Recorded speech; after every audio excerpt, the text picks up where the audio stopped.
What's going on? Welcome to VT Sports. I'm Danny Kanell alongside Chris Manno. As always, we got a big show lined up for you, a big fat one here on this Monday, December 29th.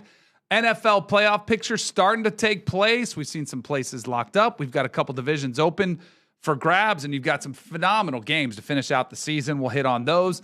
It's award season. MVP race is tightening up. So is the Coach of the Year race, as well as Offensive and Defensive Player of the Years. We'll dive into some of those, some of the matchups from the weekend. There is a coach out there that the New York Giants were looking at hiring. He is off the market now, too. I want to hit on that. A ton to get to here in the holiday season. How are we doing? Make it through Christmas? Everything good?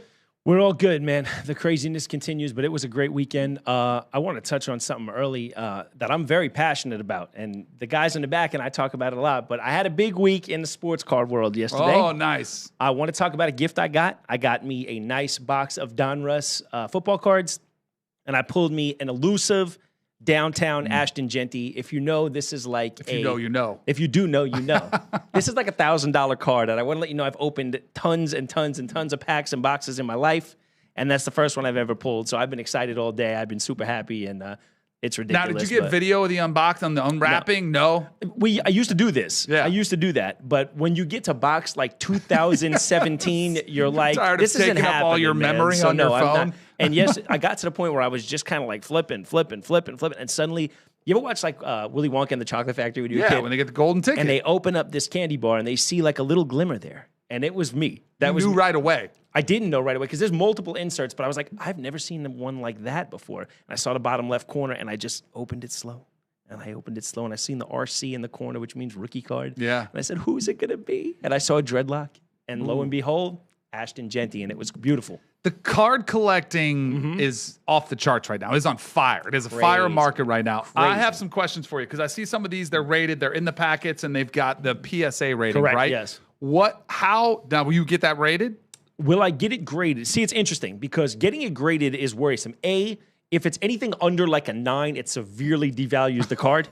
So that sucks. Sometimes you're better off like selling it raw, which means like ungraded online, get somebody to buy it. As long as it's in good shape, it could not devalue the card as much. Some guys will send it off and it'll come back like 8.5. They'll crack it right open and send it back, and it'll come back like a 9.5.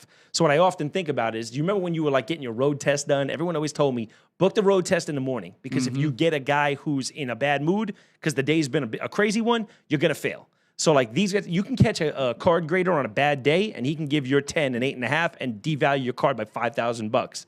So it sucks. And then it's sending it off, which is worrisome to me. But they don't have any brick and mortar. See, it's the only way. You have to send it off. And my thought process behind that is if you have a brick and mortar, and I think I'm going in with like a $5,000 Genty, and this guy grades it a 7, you don't want to be in front of me at that point. So that's why I think I see we got a couple of additions to the collection up there. Show me some of those. Look at this, what we got right here. So these are not graded. These are very, so I got to be very careful. This can be very valuable. It will be very valuable. It's a little Danny Kanell rookie card right there. It could be very valuable reasonably soon. I heard there's maybe threats on you. That's right. If you're gone, that's a more valuable card. That's true. Quarterback of the Giants. Yeah, that could go up a ton there. It absolutely could. Yeah, no, very cool, man. We love having those up there. Donruss. Does Donruss, are they still in business? That's who makes the. It is the same one. Yeah, for sure. Look at that. Perfect. So, Danny, I mean, let's just get to the elephant in the room. Yeah. Giants quarterback yourself. Are you wearing it because you're a massive Jackson Dart fan, or is there something more to this? I'm out of the loop. I told you we had a big fat one lined up for you. You did say that. So last night I was doing some work with CBS, and we were reacting to all the NFL games. Jackson Dart had a nice win against the Raiders. He played pretty well. And my colleagues were asking me, like, hey, what do you think? And they knew what I was going to say. And they had similar takes throughout the past few weeks of the season. And so they were kind of like, oh, you're going to get so much heat if you say that. And I was like, all right, well, that's my opinion. That's what we're supposed to do, is give opinions. And I gave what I thought was a pretty tame take on Jackson Dart, feeling like, hey, I haven't seen enough to feel like the future is secured for the New York Giants. Like, is it enough to see him go another year? Absolutely. Like, you're going to give him a new coach. You're going to get Malik Neighbors back. Right. But I still think he needs to show development. Like, I'm not also going to go back up there and say, hey, let's get him an extension after 1 year. And that doesn't seem like a crazy take, right? Right. Pretty tame. Somebody somewhere out there, I think, did not agree with that. Tell us about it. This is Brandon Dart, Jackson Dart's dad, who said, bro, eat a fat one. And when I first thought, I'm like, why did he say that? But then when I see where the screen grab is frozen, it does look like you can insert a big fat one right in that. So maybe that's why he thought about it. This one actually, for me, like, I'd love to see Jackson Dart succeed. Like, I think it was a great value in the back end of the first round. Right. I think he's shown some flashes. But this actually is a big red flag for me. I don't know why you're messing and meddling in your son's business. He's been online before, calling out officials, calling out other analysts, and it brings more attention to you than it does your son, and it's negative attention by calling out anybody in the media. I'm a nobody, like in the media. Like, why are you attacking me? I get supporting your son, but bringing this onto you, there's going to be a lot of people like, it doesn't bother me. I don't care. I get it. But as a dad, this reeks of helicopter dad who has been involved, and it's even been pretty well documented how involved he's been in his son's life. Just let him go be him. You don't have to come to your son's rescue. You don't have to defend him. Let his play do the talking, and it'll all be fine. You can keep receipts. You can hold on everything. But this, to me, doesn't do Jackson Dart any favors because you're just making a target on his back for any critics. Like, I'm pretty used to getting called out like this, but a lot of guys would start rooting against Jackson Dart so they could be right. Well, what I want to do for starters is that I want to say, if you've watched us over the last 3 months, New Yorker, moved down to Florida, former New York Giants starting quarterback, we have been massive fans of Jackson Dart. Like, he was our most exciting thing to talk about for the first 2 months of this season. I couldn't wait to come in here, see his videos, hype up Scattaboo, hit my friends at home and talk about how crazy it's been. Right, but yeah, this is a tough one. They did a masterful job of clipping this properly yes. Because your first sentence here is crazy, and then you kind of go on to heap praise on Jackson Dart. Like, we've seen him do some things. Like, his legs are incredible. I think we know that. We've seen him do. What I do think, to kind of tag on what you're saying, is this dude's the quarterback of the New York Giants. It's the biggest media market. The lights are the brightest. The scrutiny is the heaviest. If you thrive, the glory is the biggest, right? Mm-hmm. So, yeah, man, I think if it's something to the level where I think his dad feels the need to get involved, I mean, I think Jackson Dart, if he could handle down and hold down the spot that he's in right now, I don't think it's necessary. This guy is he's dealt with the criticism. He's going to deal with it. He's going to have to deal with it. If he can't in that role, he's the wrong guy in the wrong place. But so far, I think he's done a nice job. Yeah, I think there's been flashes. I would like to see more consistency and development as a passer. And some of that does have to do with the lack of a supporting cast, having changeover with the coaching staff. Mm-hmm. But he still has to develop. And I thought that was a fairly obvious, innocuous statement that wasn't that big of a deal. And I think you should have to prove it over probably 3 years. Like, if I wanted to see Jackson Dart's going to be the quarterback, or any of these quarterbacks, Tyler Shuck is playing really well for the Saints. Mm-hmm. Caleb Williams in year 2, he's playing really well. I still want to see Caleb Williams do it for another year before I'm ready to say, yep, that's the guy for 10 years. Because in the NFL, we've seen it happen time and time again where you get 1 year on tape, one good year, everyone adjusts, and then you have to adjust to what they're doing to stop you. And if you can do that over time, you can become you become a franchise quarterback where you can be the quarterback for 10 to 12 years.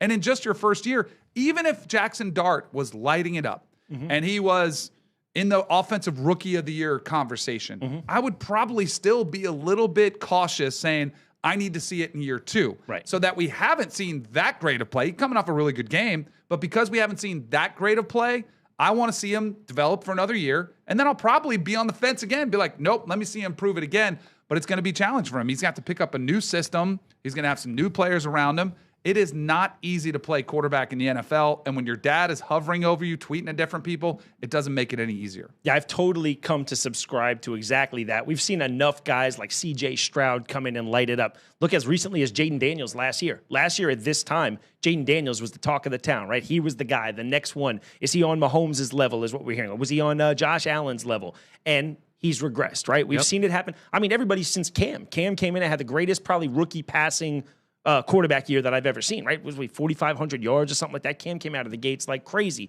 And best coaches in the world, best defensive coordinators in the world. They see tape, they see things, they make adjustments, and then it's a chess game from there. And you're 100% right. I think probably 2 to 3 years before I'm really convinced. I think 2 really good ones would probably have me believing somebody like right now. I'm big on Drake. Obviously, we feel great about Drake Maye right now, right? We've seen it 2 years. He's gotten significantly better with adjustments. But I would say even for Drake Maye.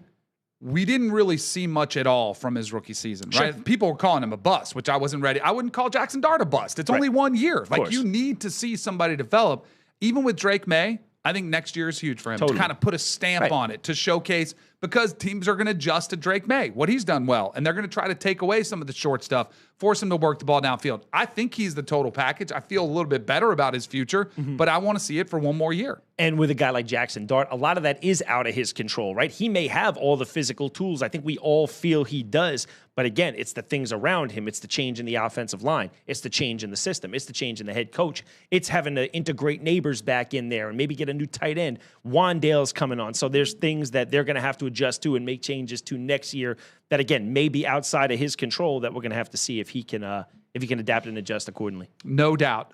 Let's get into the MVP race, because we've got the graphic up. Matthew Stafford versus Drake Maye. It is pretty much a 2-man race here coming down to the final weekend of the season. Matthew Stafford, your leader from the odds makers, and Drake Maye right on his heels with another really impressive performance for Drake Maye yesterday, 19 of 21. He was pretty close to flawless. Matthew Stafford has another couple games tonight.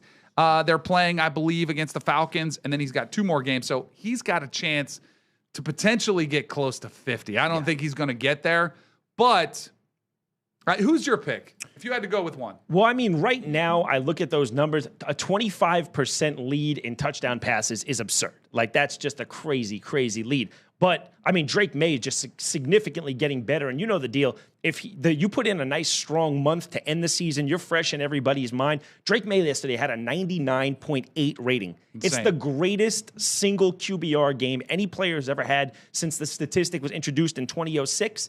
The guy he beat, the quarterback before him in New England, Tom Brady, put up a 99.7 one time. But just an absolutely incredible game. I mean, let's be real, keep it in perspective. He did play the career game what is it? Catalyst, the Jets. Everybody has a career game against the Jets. We saw it the week before with Trevor Lawrence.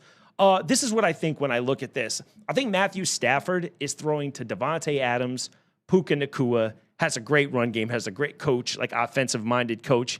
I think Drake Maye's doing it with guys that I really wouldn't expect him to do it with.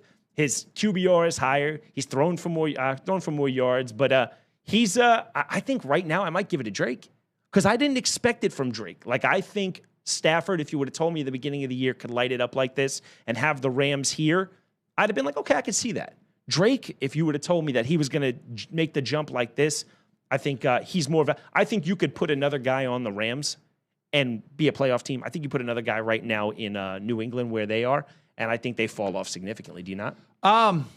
Probably. You're probably right. My vote would go to Matthew Stafford. Okay. We'll see what the final tally holds. Even though Drake Maye, I think he has 4 or 5 rushing touchdowns, so his total touchdowns aren't that far behind, and Matthew Stafford doesn't have any. I'm more of a fan of what Matthew Stafford does from the pocket. Sure. I'm more of a fan of giving a 37-year-old who this might be his last shot. Yeah. I do think, unfortunately, sentimental value does come into play. Absolutely. I think voters would consider that. Consider me somebody a little more sentimental with that 100%. Pick. I think Drake Maye has a ton of MVPs potentially in his future. I think it's really, really tight. Yeah. I also consider that Matthew Stafford plays in the toughest division in the NFL. Very good point. And has still, managed to put up these type of numbers. And on that same note, not to cut you off, but and Drake Maye and the Patriots, I think they have statistically the easiest schedule. Which is designed because they were one of the worst teams last year. They're going to make them. I mean, Matthew Stafford is the one who made the no-look pass famous, and he's still doing it this season. That, to me, is like just MVP stuff. That's like GOAT-type stuff, and we'll see if he can chase the second one. I have a question for you. Go ahead. I got a little pushback from some of my colleagues last night. If you polled defensive coordinators and you said, who would you rather face, Matthew Stafford or Drake Maye, who would you rather face? I think right now I'd rather face Drake Maye. Because I think Drake Maye, there's things Drake Maye hasn't seen. Right. That was my colleagues' and my only pushback was that if Matthew Stafford is in the game, you know exactly where he's going to be. You do. He's going to be right in the middle of the pocket. Drake Maye is mobile. He can get outside. He can hurt you with his legs. That's the only thing that I think would give some pause, some defensive coordinators, but I still... You're probably right. You're probably, most of them would say, I'd rather face a younger quarterback who hasn't been in a lot of situations. I can heat him up, maybe catch him, a little bit off guard, throw him some looks that he hasn't seen. Matthew Stafford's seen every book under the sun. And I would ask you this then. Give me, just rip them off real quick, top 3 quarterbacks you've ever seen play football. Oh, historically, Dan Marino, Patrick Mahomes, Tom Brady. Always, where maybe not Mahomes, but you know where all 3 of those guys are going to be, right? Right. I think that there's things that, there's nothing you're going to put in front of a Matthew Stafford right now that he can't just reach back into his Rolodex and say, I've seen that before, I'm going here. I've seen that before, he's dropping there, I'm throwing here, And that's where I think I fall on that. But, right now, can we be real? I don't think I'd want to see either of them. I know. They're both having, and this is what I love. This isn't, it was last year was the same. Josh Allen, Lamar Jackson, phenomenal years. It's really a tough decision. Somebody has to win the award. I wouldn't be surprised if you see one get the MVP and the other get the Offensive Player of the Year. And do you want to hear something crazy? At 37, like a decade ago, what we were saying before, like where we think sentimentally, like this is probably it. I don't know if I think Matthew Stafford, if this is it. I think Matthew Stafford can go back and throw another 45 next year, the way he looks, right? Yeah, totally. The cannon is still there, right? He's got good receivers around him, a great offensive staff. And 37 now, you're like 6 years away from where guys are retiring at the top, right now. You know what other race is heating up is NFL Coach of the Year. Because we're talking about some of these great stories from these players. Yes. Mike Vrabel, currently the leader at plus 125, but it is super tight. Sure. It's kind of a two-man race between Vrabel and Kyle Shanahan, the job he's done with the 49ers. Okay. Mike McDonald, the job he's done with the Seahawks, has him at plus 600. Liam Cohen and the Jacksonville Jags, head coach, plus 1,100. Ben Johnson, the job he's done developing Caleb Williams, and then Sean Payton, sort of a long shot there. But essentially, I do think it's a two-man race between Vrabel and Kyle Shanahan.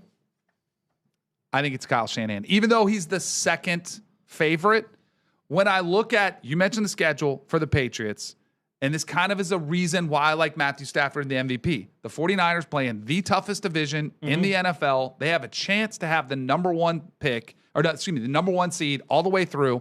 And think about what Kyle Shanahan has done with some of those critical pieces out for a lot of the season. Trent Williams goes down last night, no big deal.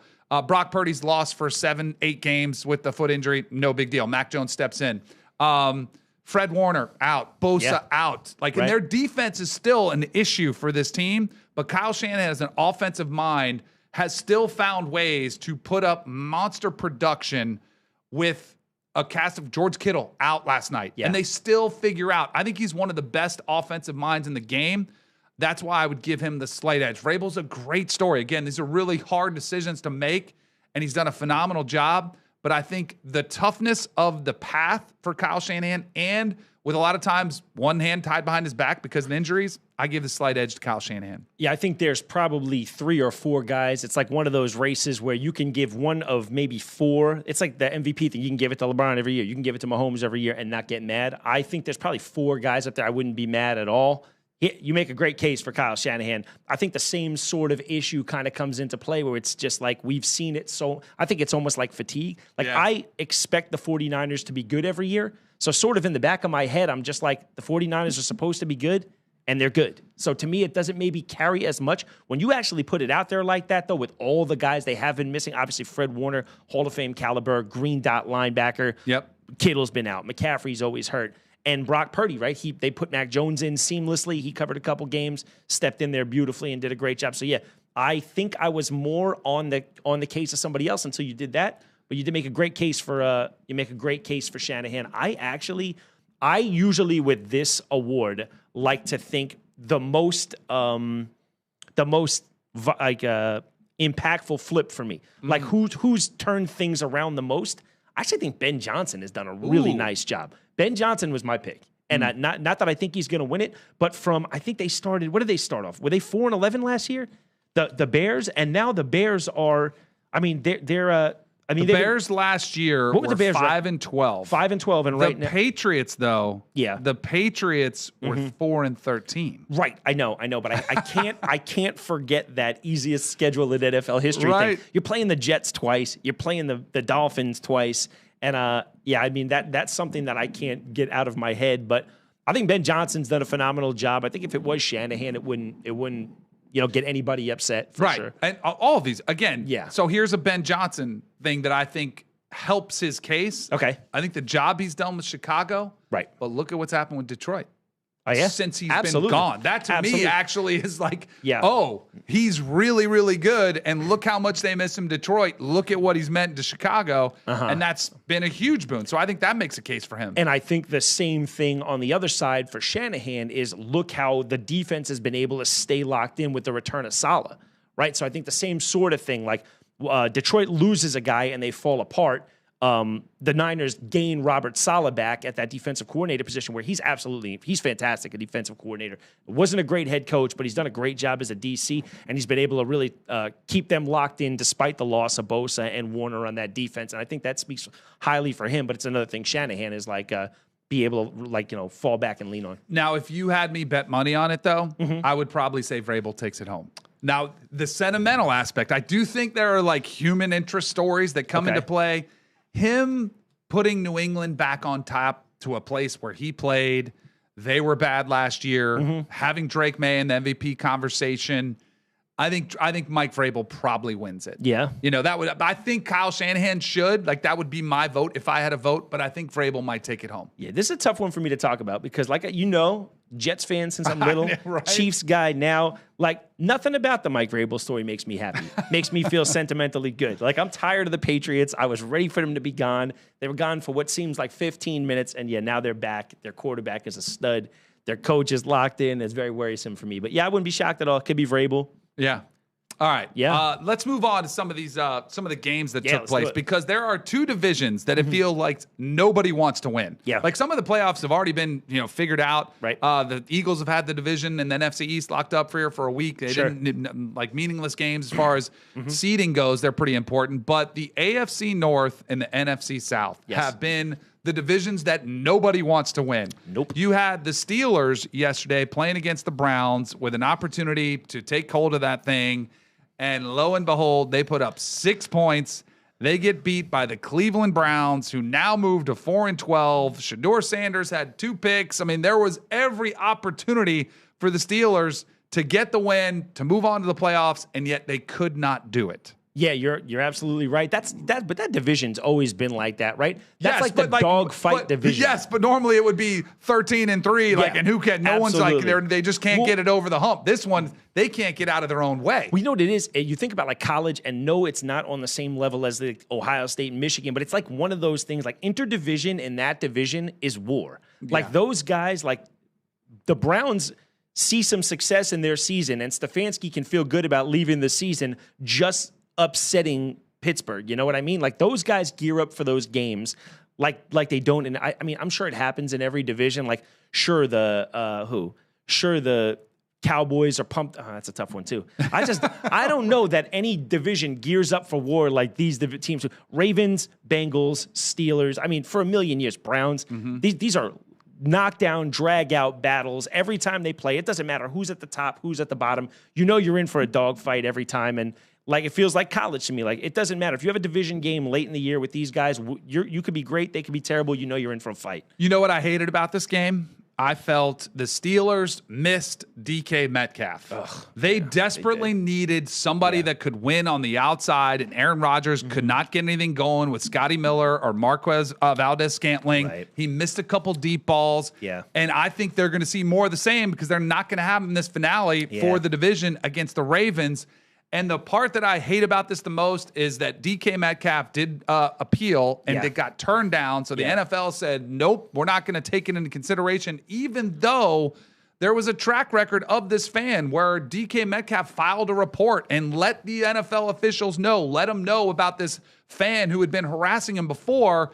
And what else is he supposed to do? Like, I get, and I'm not excusing it. You cannot go up there and you can't touch a fan.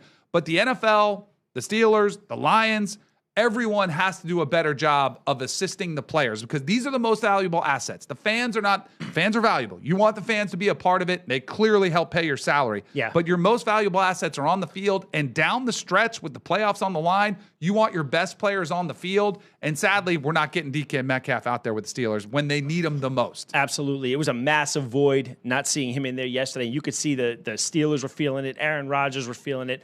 Everything about this situation sucks, right? I want to say first, though, good on the Steelers for having the opportunity to void the guarantees here for DK and them not doing it. So they made a choice to not do that, which is really cool, I think. Look, I may take a hard stand on the wrong side. People get mad at me on Twitter. No, I don't think a fan should ever be able to get busted in the face by an NFL player. Let's put that out there on Front Street right away. But look, everything about this is wrong. Look, the fan's nephew came out yesterday, said his uncle has made a specific point to say, this has been my goal. This has been my goal for the last 2 years, and I finally made it happen this week. So to know that this guy shows up with this, as his primary goal, he's in the front row. DK did. He went through all the right channels. Jay Glazer did an awesome job of reporting on it yesterday, right? He came out there. He said that DK has reported this to security in Detroit as recently as last year, right? They got testimony from the fans around where this guy was sitting last year. Jay Glazer wasn't even able to repeat what he was saying on the air. So he was saying something bad enough where, anyone who's saying he called him his real name and DK Metcalf got mad. Come on, guys, we're being crazy now. Look, the other fans said he absolutely should have been thrown out of the game, and they didn't do that. And here's what I feel about this, guys. Being a pro athlete absolutely 100% leaves your game open for scrutiny. You can kill a guy for the way he's playing on the field. That comes with the territory. We understand that, right? But by no means does it mean it's open season on whatever you want to say to these guys just because you're protected by those stadium walls. And I got to be honest, man, I think the world would be a little better if guys like that blue-haired guy weren't made to feel so comfortable. Like in a real world, in the old days, and it's a horrible thing to say, a guy like that can't say something to DK Metcalf and get away with that, but he knows I'm protected on Twitter. I'm protected in this stadium. I can say anything I want about anything I want, and this guy can't do anything to me. And to me, that's incredibly frustrating. If you want to dog on DK Metcalf for a drop or a missed assignment or a loaf, kill him. I'm okay with it. Mm-hmm. We understand that's part of the territory. But in what other field of work can you show up to somebody's office and say, I don't know if it was a racial slur, but let's say it was a racial slur. Where can you go and that just be like, you called him a racial slur, it's over, it's water under the bridge, nobody will ever find out, and that be that. Nowhere. Right. I can't wrap my mind around what type of loser's goal is to let me go out there and get in his head and see if I can get him tossed out of the game. I just cannot wrap my mind around that. But to your point, he didn't even buy the tickets to be right behind the bench. He's standing there in the aisle, and nobody's doing anything about it. Yeah. He is just there baiting DK Metcalf. And again, if you're DK, you have to use your self-control. Yep. You got to do it. You cannot let that happen. But I get why it did. Yeah, for sure. You have those moments when you black out and you reach a boiling point and you just snap, and clearly that's what happened. And it could have been a lot worse because he gave him a little slap. Imagine what DK Metcalf would have done if he pulled him down on the field and just started wearing him out. He could have done way more damage. I think he probably did use a little bit of self-control. To all the people who are saying he threw a punch at a fan, guys, gosh. DK Metcalf is as close to a DC character come to life as you're going to find in the NFL. If he threw a punch at that beta male, I'm telling you, that guy's sleeping. He is not still there cheering with the crowd afterwards. It was more like a buzz-off type of thing. You know what I mean? Yeah. Grabbed the little wig or whatever it was and kind of was like, get out of here. Leave me alone. Yep. Again, do not condone it. The NFL can't condone it. The Steelers can't condone it. None of us condone it. But, guys, there is definitely a better place where guys like that don't feel the comfort of. What a terrible job by the security. I'd love to know what's going to happen with the security there. Nothing. Unfortunately, nothing. It's incredible. The Ravens had Derrick Henry. King Henry was a monster the other night. Yeah. Now they have this showdown taking place with the Ravens. Do you have a lean this one? My guarantee is that the Ravens secondary is going to do exactly what Cleveland did. They are going to come up, get in press coverage, and say, good luck, Aaron Rodgers. Try to take some deep shots. We'll see if you can beat you with their arm. And, boy, they're going to get a healthy dose of Derrick Henry. We're still waiting to see what happens with Lamar Jackson. Is he healthy? Is he not? That clearly is a big piece of this. Right. And I wonder, even if Lamar Jackson does play, what version are you going to get? Because he has not been the same MVP caliber quarterback post-injury this season. And I think that part of the reason that they reintegrated Derrick Henry so heavily into the offense is because I think they probably think that he's not going to come back anything like the Lamar Jackson we're accustomed to. 38 carries last week is a career high for Derrick Henry, who's been doing this forever. But 216 and 4 touchdowns mean, you know what, it's not the worst thing in the world. Derrick Henry might be a little rested, which is a scary thing to think because they haven't utilized him as much as I think he's used to being used through the first like 14 or 15 weeks. So Snoop Huntley's going to play if Lamar doesn't. Not a bad backup, right? Ask a couple of things of him, hand the ball off, and like you said, I think the cool thing on the other side is I think Aaron Rodgers, despite being without DK, I think he's capable of a vintage Aaron Rodgers game. I think it's in there. I can't wait to see him give it a shot, man. He's going to need to make a few big plays, limit turnovers, and yeah, he's got Scotty Miller. Adam Thielen can come up with a big game. I wouldn't be shocked. I've seen Marquez Valdez-Scantling make a big catch or two in the playoffs for the Chiefs, make a big catch a bunch of times for the Packers. I wouldn't be stunned. And Freiermuth looked good. So yeah, who do you got? You got a pick? I'll lean Baltimore. I just feel like they have more momentum coming into the game. I don't love what I saw out of Pittsburgh. I think the loss of DK Metcalf is probably going to cost them a chance. So not only is it going to hurt DK Metcalf's wallet, it's going to hurt the Steelers, it's going to hurt Aaron Rodgers, it's going to hurt the whole organization because they lost him. I'll lean him. Baltimore is a 3-point favorite. And you have them regardless of whether Lamar plays or not? Probably. Although the line might be telling you that they think he's going to go. I think if you're Lamar Jackson, it's the last game. Like, you have to go. Like, you've got to do whatever it takes, and you go out there and you maybe even play a little bit more recklessly than you were post-injury because you realize what's at stake, and that's playoff spot. And 2 quick questions. A, is there a chance that they're worse with Lamar Jackson? Ooh. And B, anything to the Lamar Jackson trade rumors? Because I've been hearing a lot of Lamar Jackson trade rumors. There's been a lot of rumblings. 28 years old? Yeah, there's been a lot of rumblings. The contract probably comes a little bit prohibitive. I wonder if some teams want to absorb that with a quarterback. This is kind of crazy because what do we say about running backs? After 28, 29, they start getting up there. The way Lamar Jackson has played and the way the injuries are starting to add up, I think some evaluation has to be considered. The hits have started to take their toll. Cam Newton, another one. It is just really hard to play the game the way Lamar has for a long period of time, even in the new rules. Right. So I wonder if that's why this conversation is even happening, that he's not able to be on the field as much as he was early in his career. And if you take away his legs, he hasn't proven yet that he can just win from the pocket. For sure. So until he does that, we'll have to wait and see. So very good point. I still think they're better with him. Even if he's 80, 90%. If he's 50%, no. Right. But I think if he's close to being healthy, I think they are. Yeah, me too. The NFC South is another one. We had the Bucs playing here in Miami against the Dolphins, the lowly Dolphins. Yep. Could not get it done. The Carolina Panthers had their hands full with the Seahawks, right? That game was not competitive, so that wasn't the surprise. The surprise of the Bucs, a team who was getting healthier. They got Mike Evans back. They got Chris Godwin back. They got some of these pieces back, and yet they pretty much got carved up by Quinn Ewers and the Miami Dolphins offense, which probably buys Mike McDaniel. There was already this narrative that he was coming back anyway. Now this sort of cements him coming back as the head coach of the Miami Dolphins, and it might even provide Quinn Ewers with an opportunity to go in the offseason as the starting quarterback entering the 2026 season for the Miami Dolphins. Yeah, it really is a story that writes itself, right? 2 months ago, who the heck ever would have thought that? Then they go and rip off a couple of wins. Now it's not going to be Tua. It doesn't look like it. Yeah, it's crazy. That's really a playoff game, right? Panthers, Bucks. Winner wins the division. Loser goes home. I think a couple of things. I think having those massive pieces I think that's a big thing, man. You could speak to it as a quarterback. Reintegrate when you start getting used to running your offense with Emeka Egbuka and Bucky Irving, and then Bucky misses 7 weeks, and Mike Evans misses most of the year, and Chris Godwin's always injured or out, not back in, out. How much of that, even though these guys are top-tier elite players, I mean, Mike Evans a Hall of Famer. Yeah. Chris Godwin's a really good player. And Bucky Irving is a real explosive player, but he missed 7 or 8 weeks, and now he's back.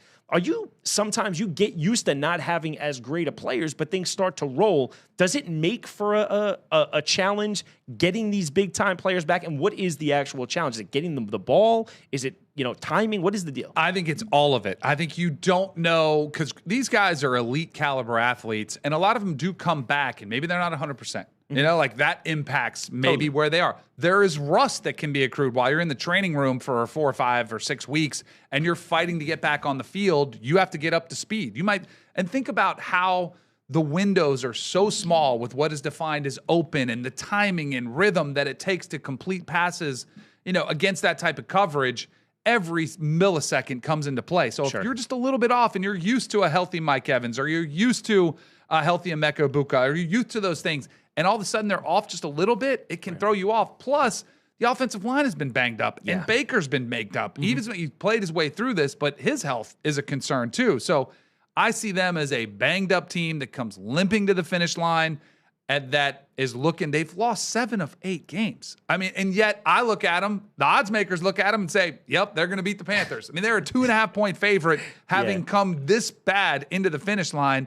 I think it speaks more to how bad this division is and how there's so little faith in the Carolina Panthers. When you saw them go against a good team like Seattle, they pretty much got manhandled. But I would not. I'd like the Bucs to win, but I would not put a lot of money on it whatsoever. And what are the keys? What do the Panthers need to do to get this one? More of the same. Baker has struggled when he's been under duress, and Tristan Wirfs was watching on the sideline the other day. They just have not protected him. So I think it is, harass Baker Mayfield, make sure you pressure him. Bryce Young has been pretty good, as long as he's consistent with the football, doesn't turn it over. I think that's their recipe for a win, for an upset. And I think it's important that they establish that running game early, because if you can whether he's 100% or 90% or whatever, if Evans and Godwin and Egbuka are on the field, they're always a threat to make a big play. I think the more you can keep them off the field, establish that run, control the tempo of the game, try to keep these guys from having opportunities. Because, look, you can have 4 bad downs in a row, and Baker can just go deep with Mike Evans, who's just going to go up at 6'5" and jump over somebody, and we just eliminate all that. You know what I mean? So the way you eliminate that is by keeping your offense on the field. Rico Dowdle's a 1,000-yard back this year. He's actually been pretty good. Yeah. Chubba Hubbard's there, too. So I think you run the football, you establish that run, control the clock, and try to keep the ball away from Baker in that offense. And I think if they're going to do it, that's probably their Who are you going with? I'm going with the Bucs still, man. I know. I just don't believe. I just can't quit Baker Mayfield. I can't quit him. There's been some speculation around Todd Bowles, what his future holds. This collapse at the finish with the expectations coming into the season. He had a contract extension before last season. I think he's safe, but you never know. I look at the offense, which has been through 3 consecutive coordinator changes, because you had Kanell is hired away, you had Liam Cohen hired away, and the injuries that have mounted up. I think you have a lot of excuses that are worthy excuses. There's sometimes you hear players and coaches make excuses, and you're like, whatever. They have really been dealt a lot that they've had to deal with, and the fact that they're in this position. And who knows? If they win and they're in the playoffs, I think it's a moot point. If they lose and they finish that season, I think it'll be a conversation, but I don't think Todd Bowles will be fired. And I look a lot of times at how the team looks, like despite the things that happen, like I'm telling you, we talk about it a lot. I talk about it a lot because it's my hometown team. But I look at the Jets, who traded away Sauce Gardner, traded away Quentin Williams. You didn't expect that team to win games, but the way they go about every week, they've just had an historically bad December where they lost by more points than any team has ever lost by in December. These guys are not showing up to play. Like down there with Todd Bowles, you have injuries, you have guys in and out, you have changing of coordinators, and you're still in the mix. Like Baker Mayfield is still fighting for you. Like if your players are still fighting for you, I get a totally different vibe than if it looks like your guys rolled over and they're not even trying anymore. So with all those injuries and all those changes on your staff, to still be in the mix this late and have the look, that's a scary team. If they come out this week and Baker throws for 4 touchdowns, no picks, Mike Evans goes for 125 and looks healthy, Godwin gets 95, that's kind of a scary team to see. Like if they were to somehow figure it out, I don't know. They were nasty coming out of the gate this year. I don't think there's anything the Panthers can get on that makes me believe they can make a run. If that offense decided it wanted to click right now in Tampa Bay, I could see them making a little bit of a push. They're a scary team. I agree. Let's look at the night game from last night, because I wanted to ask you what you thought. Bills, Eagles, a lot of defense throughout. It comes down to the wire. Jalen Hurts did not complete a pass in the second half, and yet they come out with a win. But I wanted to ask you about this play, because Buffalo comes back, a great drive orchestrated by Josh Allen. You get the touchdown. You're the coach. You're Sean McDermott. What are you doing in that scenario? I love what he did. I'm always the be aggressive type. I don't know why. I always am. I like being able to go for the jugular, get the win. I have a defending MVP. Josh Allen's as good as any player in the league. You can't tell me there's anybody much better than him. I think I would have done the same.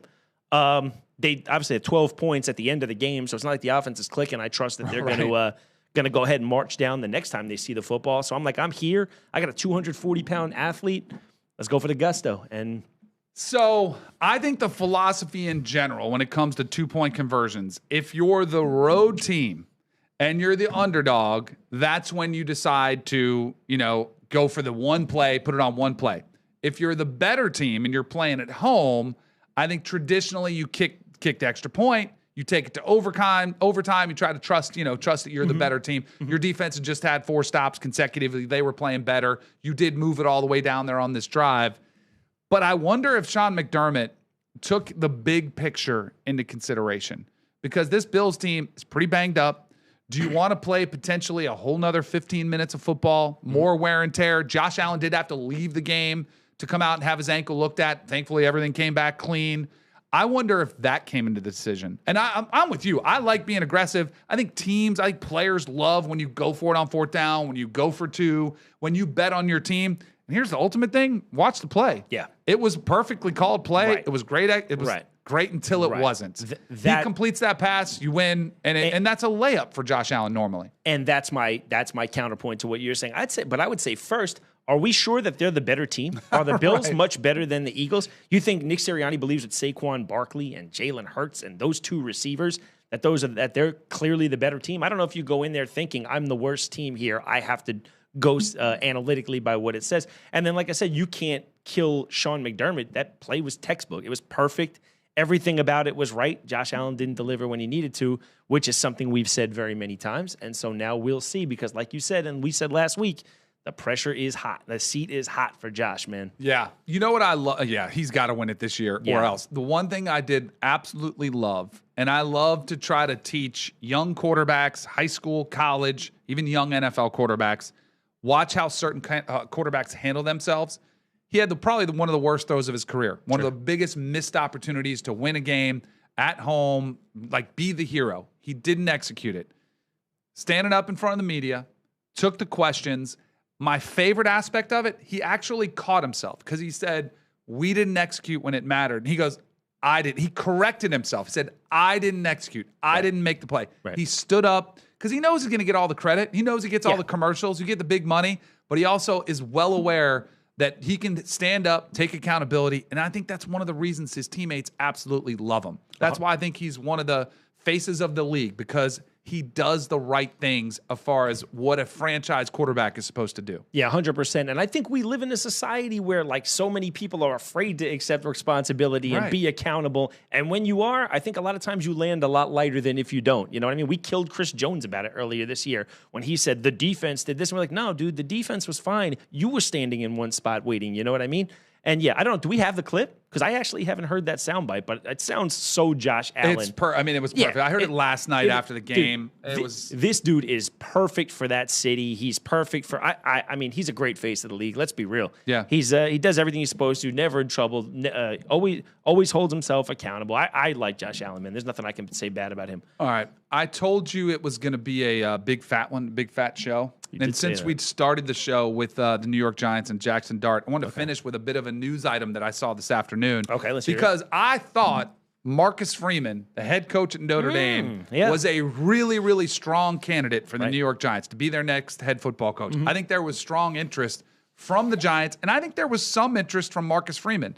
There was rumblings. He was on the Today Show during signing day, and it was kind of unusual. Why was he in New York City? A lot of rumblings that he met with the Giants over that time. Earlier today, Marcus Freeman announced he's going back to Notre Dame. That is a bummer for me. I've interviewed him several times. He always comes up in coaching searches, coaching carousel in college. I don't think he ever leaves Notre Dame. Why would you? It's a great place. He wins there. He's got a family that lives there. It's perfect. The one thing I've always told Notre Dame fans is you better worry about Marcus Freeman leaving to the NFL, because he is NFL caliber. He's NFL material all over him. The way he carries himself, he's professional. He's a great football coach. I think players would instantly respect him. And I think this is a big loss for the Giants. I don't know what direction the Giants go from here, But as a Giant fan, we were talking about Jackson Dart, what he needs.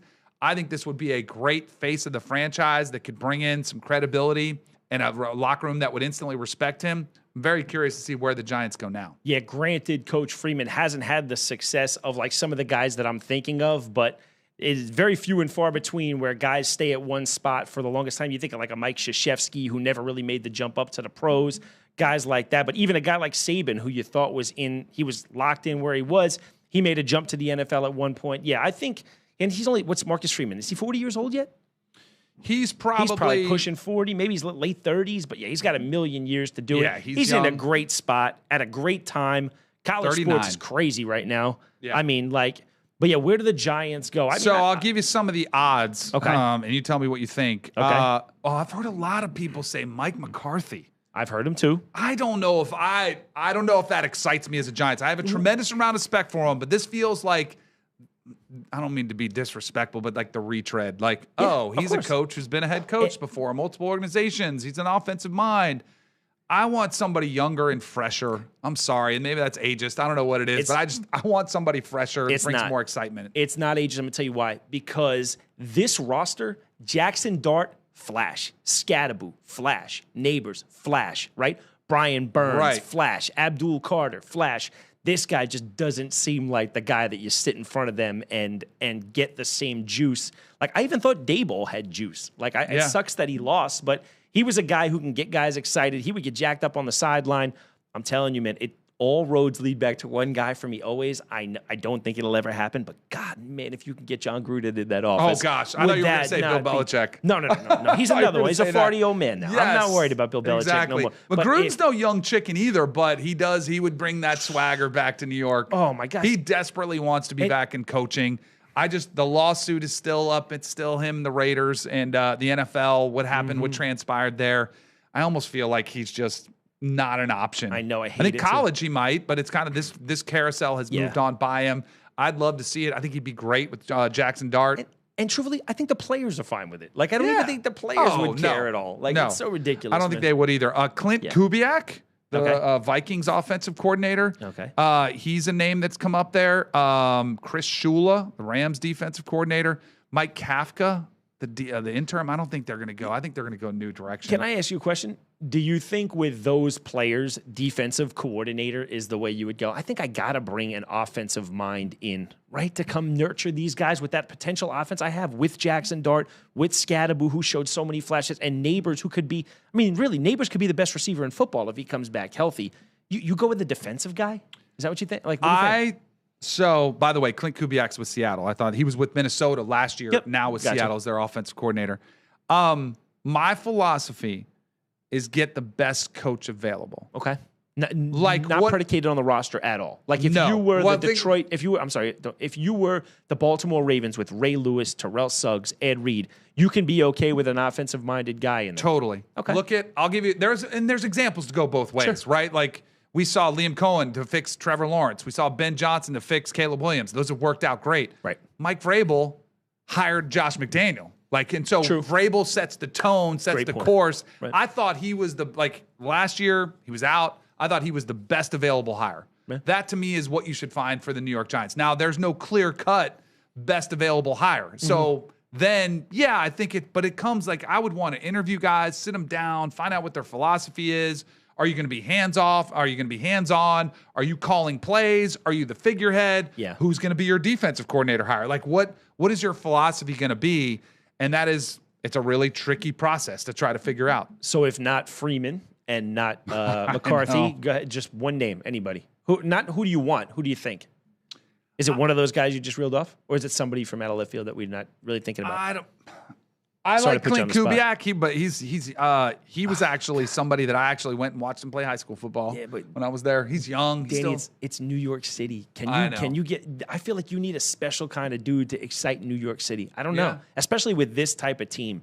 This team was right there, man. 3, 4, 5 games into this year, you felt like something. You felt like something was happening. Emotion was there. Something was good, and now. Man, what a massive setback. In case you can't tell, I'm bummed Marcus Freeman wasn't the guy. Yeah. That was what I was really hoping the Giants would get. Yeah. Now I got to go back to the drawing board, and so do the New York Giants. Yes, I do. All right. Anything else? Anything else we missed? I think we covered it all, didn't we? Well, we didn't miss this on our thing, but any thoughts in a minute? Have you seen in the NCAA basketball where players who've been drafted are now going back to play college basketball? What is going on in college? There's a 7-foot center that was drafted in the 2023 draft, 31st overall. I believe the Charlotte Hornets took him. First round. Yeah. Nambadi. Yeah, Nanji or something. Yeah. 7-footer. What a freak. Here's a couple things that have jumped out to me on this one. I mean, there's pictures of him defending Wembanyama in the summer league. So he's played professional basketball, right? And then he's gone overseas. It was 2023. FC Barcelona, it was the 2023 draft. Yeah. Was he playing with Barcelona? His last name's like Namdi. Just type. I think he's going back to Baylor, right? Yeah, he's going to Baylor. So he's you going can to Baylor. find it through you can that. find that. Yeah. But here's the thing. He's coming right now. He wasn't the off season. Yeah. Baylor's like, hey, we need a center. We need a big. Yep. Let's just sign him off the street. I mean, this is free. This is mid-season signings, mid-season acquisition.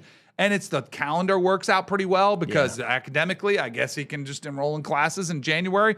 He's going to be eligible to play like January 1. And to be real, he doesn't even have to go to a class because by the time he fails out academically, the tournament's over. And so everything's it's like online anyway. Oh my now, God, I did see Scott Drew, the head coach at Baylor, and he was addressing this because it's been pretty controversial. Even some of his colleagues have called him out. James Nagy. Tom Izzo, right, is who I heard talk about. I thought he did a great job with it, and too. Scott Drew was like, don't blame me.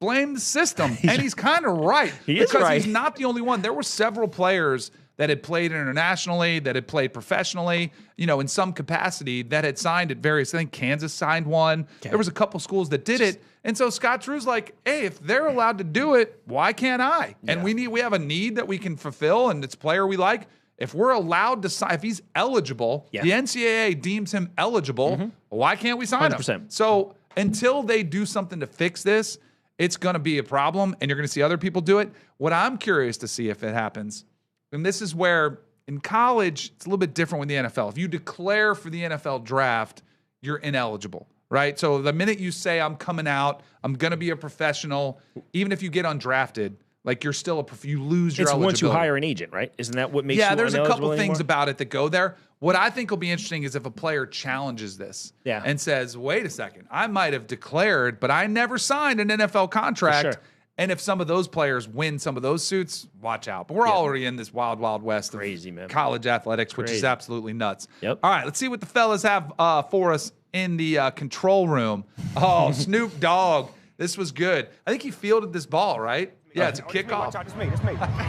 That's me. It's me. No! And he came out of his shoe. It's going down here in the doghouse. West Bryant Snoop Dogg. My bad. You came out of your shoe right there. Come on, man. I'm just doing it all today, baby. All right. And did he catch it? With the ball, it had to get caught. Oh, he caught it. Every time in this game going to cheer. That's Snoop. Hey, you cannot try to make that play and drop it. So I give him a ton of credit. You had to dive. You had to do it. You had to secure the ball. I got more respect now for Snoop. Yeah, is there a guy who stayed cooler longer than Snoop? Like Snoop was cool in like the early 90s. He's still cool. I mean, he just did the Netflix. Cool. He did the Netflix halftime show for the Christmas Day games. Yeah, when your name is on the bowl, the pressure is ratcheted up. You really do got to hold it good on Snoop for speaking of age, you know how old Snoop Dogg is? Snoop's got to be 56, I guess. Is he older? Man, than I thought he was too, man. I think maybe he's at a little too. He's only 54. Is he really? I thought he was close to 60. He must have been like. Well, he was like 17 or 18 when they came out with that must have been it. His original one, Doggy Style. Yeah. Right. All right, what else? Oh, I love all these college football. Pop-Tart Bowl.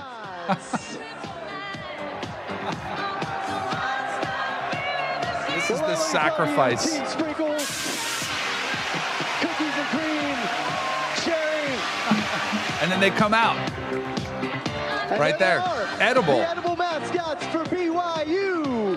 Your people's Kalani Sitake takes a big old chunk. Just get in there, coach. Just take a big old mouthful. Yeah.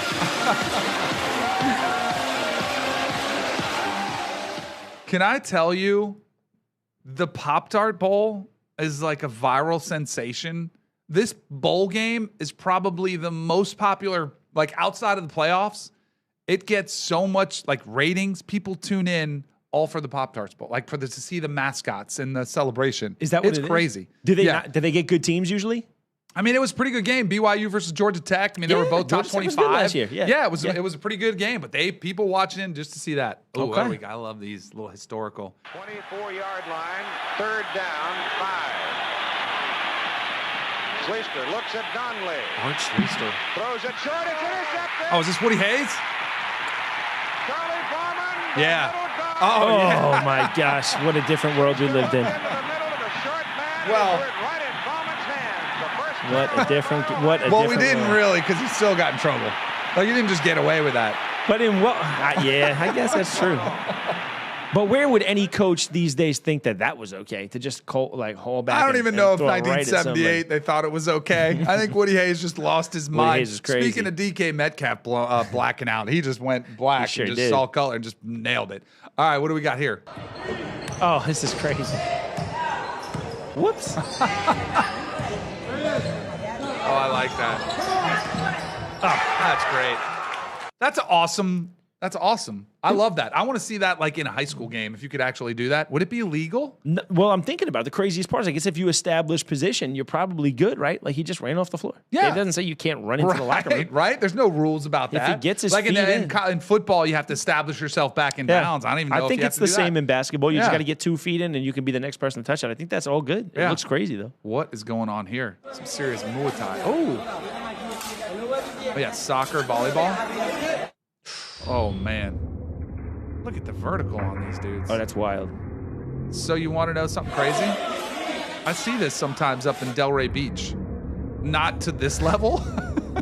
I don't see them like spider monkeys climbing up in the air. Yeah, I'm very interested But I to actually see. see them up there. This is pretty popular where you play soccer, volleyball. Is that I know in Brazil they do that a lot. Yeah, Like, that's I'm how telling they you, play Delray volleyball. Beach, where I live. Every once in a Really? while, I'll go out there and I'll see some people doing it. Now they're just kicking it over. They're not trying to spike it or do any of those type of aerials. Yeah, those guys But- are like freak athletes, too. Yeah, yeah. Nice. And you can actually do that in volleyball. You can use your feet. Yes, if you can. wanted to. Yes, but you can. Yeah, that's pretty good stuff. Maybe Yeah. we'll have to go take them on 2-on-2 this weekend. Some But- soccer, beach volleyball. Yeah. We'll take them out. We're supposed to be athletes. We should be able to do it. Let's keep the cameras here. Yes. Leave the cameras here for that. Appreciate you guys watching, listening. Make sure you subscribe to the channel, comment on there, let us know your thoughts. Follow us along on social at Danny Kanell. At Manno Steel on Instagram. And guys, real quick, we just want to send good thoughts, well wishes, and our condolences to the great Anthony Joshua, who lost a friend and some training partners today. We're glad you're healthy, brother. You're in our thoughts. Hope you guys make it through all right. Amen.